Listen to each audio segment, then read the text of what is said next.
สาวโอ้ยมีบุญหลายอายได้พอโนสาวลาเผ่าผู้ไทยโอ้โหยคนไข้เอ่ย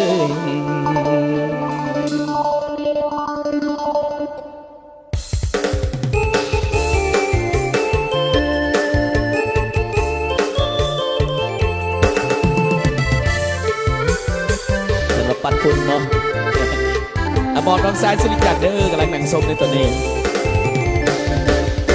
เป็นบุญตาวาสนาปังกดมาพองอ่างอนละสาวเผ่าผู้ไทย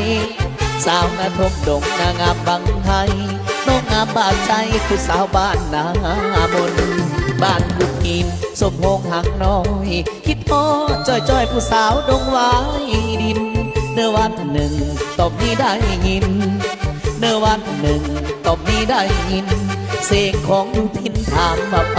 สิเลยสายจนเซอลงลาเมื่ออ้อยอินสายจนเซอลงลาเมื่ออ้อยอินเมื่ออินเสียงน้องเบาบางจ่อยมือถามอายนี่ห้ามใจบ่อยู่กับโต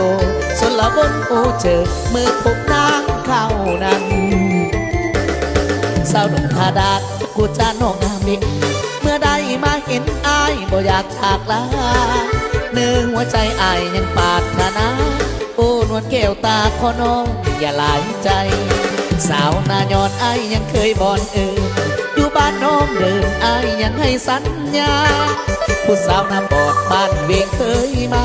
สุดปรารถนาสาวผู้ไทยใจดีพอเพียงนี้สิยังไปหลายทินพอเพียงนี้สิยังไปหลายทินบัดละใหญ่บ่สิ้นมีหลายบ้านมองไปหากแม่นใดน้องมาหกเข่งกายหงผาลายพื้นเดียวกะเมนบุญผู้ลำแล้วโอ้